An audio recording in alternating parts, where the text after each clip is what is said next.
5 things you didn't know about Kung Fu, the series, next on Retro Serial.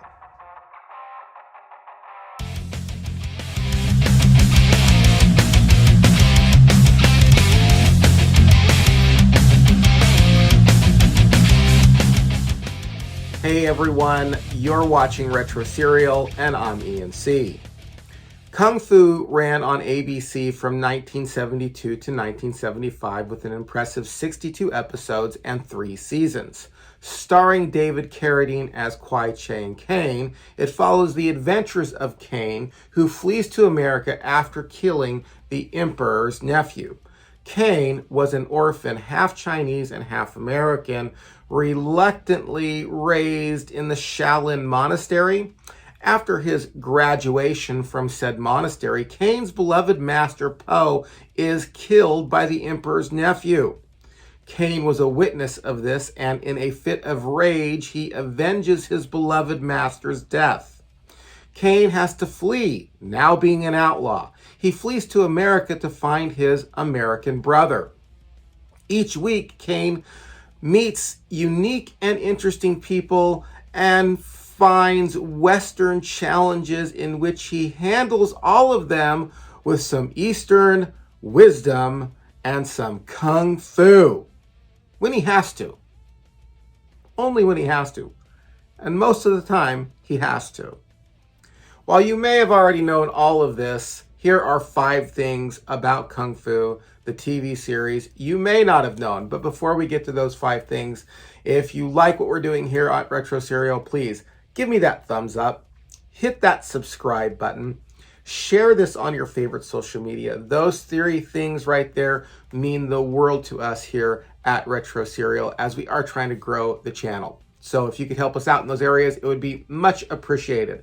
If you want to go a step further, you can hit the bell notification that lets you know when these things are available so you don't miss a single episode. And if you want to follow the link below to our Patreon page, you can join for 2 levels of support. There is the Cornflake Club, which is just $3 a month, saying, hey, we like what you're doing over there. Here's a little tip for you to keep on keeping on. But if you want to be on the Insiders Club, join the Honeycomb Hideout, in which you will receive most all podcasts and most all videos 1 day in advance. And with all that said, let's get to our 5 facts.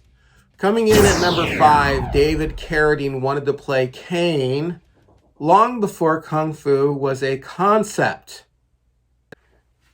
Many years before Kung Fu, the television show, was a concept, David Carradine was asked what he thought a good idea for a television show would be. He said a great idea for a television show would be if he played Caine. Now, not Kwai Chang Caine, not that Caine, but Cain as in Cain and Abel from the Bible, as in Cain is who killed his brother Abel. He thought a good idea for a television show would be if Cain, after killing his brother Abel, had to be on the run and face many type of wilderness challenges.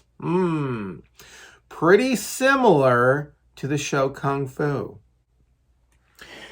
Was David Carradine a prophet? Well, I'll let you battle that out in the comment section below.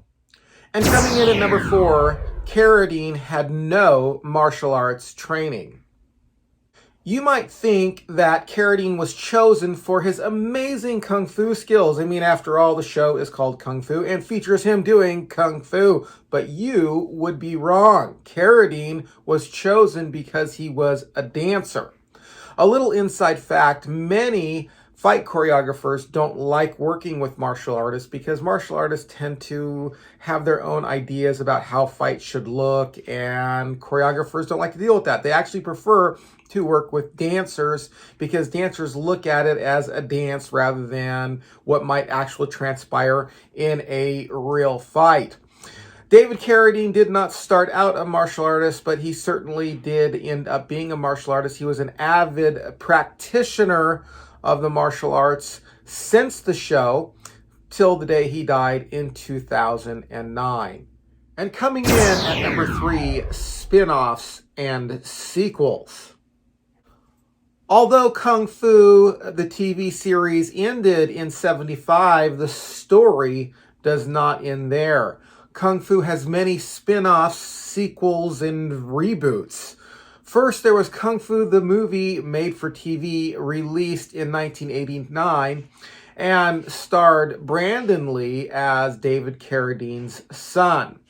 This was Brandon Lee's debut appearance, and it actually aired on Brandon Lee's 21st birthday. Ironically, Brandon Lee plays Kane's son, and that role of Twi-K Kane may have actually originally gone to Bruce Lee, but more on that in a moment. But interestingly enough, Brandon Lee does play the son of David Carradine. Next, there was Kung Fu The Legend Continues, which ran from 1993 to 1997. Kane plays the great-grandson of Kane, and he comes over from the East to find his buddy cop son to fight modern crime.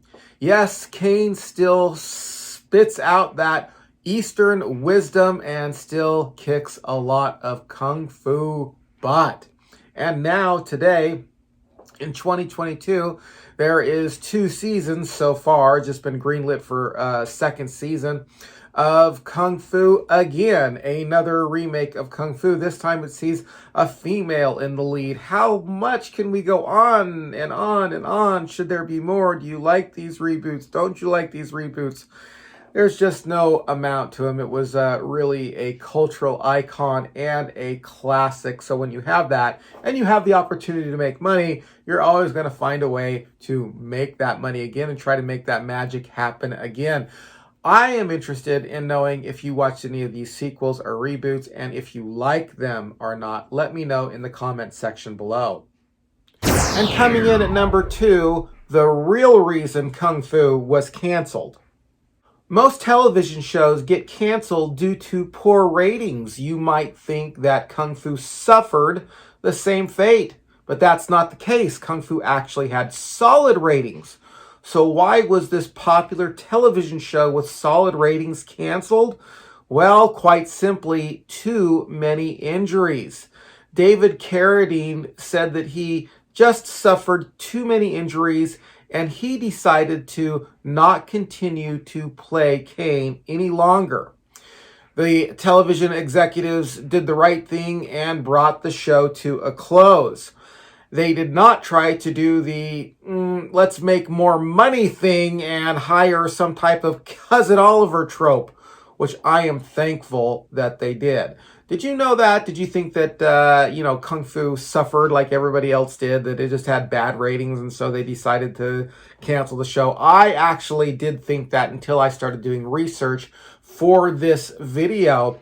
And I have to say that I'm glad that they just ended the show. I couldn't really picture anybody else playing Kane except for David Carradine, or seeing the show go on without David Carradine. So good for them. They just shut the show down right where it needed to be, and they didn't do what so many other people try to do with that cash grab. Do you think they did the right thing? Let me know in the comments section below. And coming in at number 1, Bruce Lee and Kung Fu. Well, you knew this was coming. You just can't talk about Kung Fu without mentioning the oft-quoted story that Bruce Lee came up with Kung Fu and was going to star in the show, but those dirty, greedy, and racist TV executives stole the idea from him, putting Carradine in the lead because they wanted someone white. But this is really overstated. Yes, Lee tried out for the role of Kane and was turned down because they felt his accent was too thick and American audiences wouldn't understand it. And yes, Bruce Lee had a similar idea to do a show. His show was called The Warrior, but there were significant differences. For example, one was set in the modern era, Lee's modern era, and one is in the Wild West. But we could go on about the differences. The truth is that Ed Spielman, the creator of Kung Fu, insists that Kung Fu was his idea, and at one time was even considering suing the Lee estate for making such allegations for making the allegations that he stole Kung Fu from Bruce Lee's The Warrior. Now, whether or not he's just coming back at this, hey, you can't accuse me, or whether or not the Lee estate is right, I guess we won't know, but I am going to leave that for you to decide in the comments section below. I want to hear your opinion on whether or not you think Kung Fu was a ripoff of Bruce Lee, The Warrior. And if you like this video, please do me the honor of hitting the subscribe button, hitting the like button, and share it on your favorite social media. That means the world to us. There's simple steps for you, but it goes a long way to promoting this channel. If you want to hit the bell notification and let everybody know when these things are available, that's available to you as well. And please follow the link below to the Patreon page, and show us some monetary support if you are so inclined. But if you don't want to do that, that's fine. I get it. But the really important thing is, and it would really mean a lot to me, to subscribe, like, and share. That means the world to us here at Retro Serial. Thank you, everyone, for watching this episode of Retro Serial. I've been your host, Ian C., and we will see you again. And until I see you again, stay retro, everyone.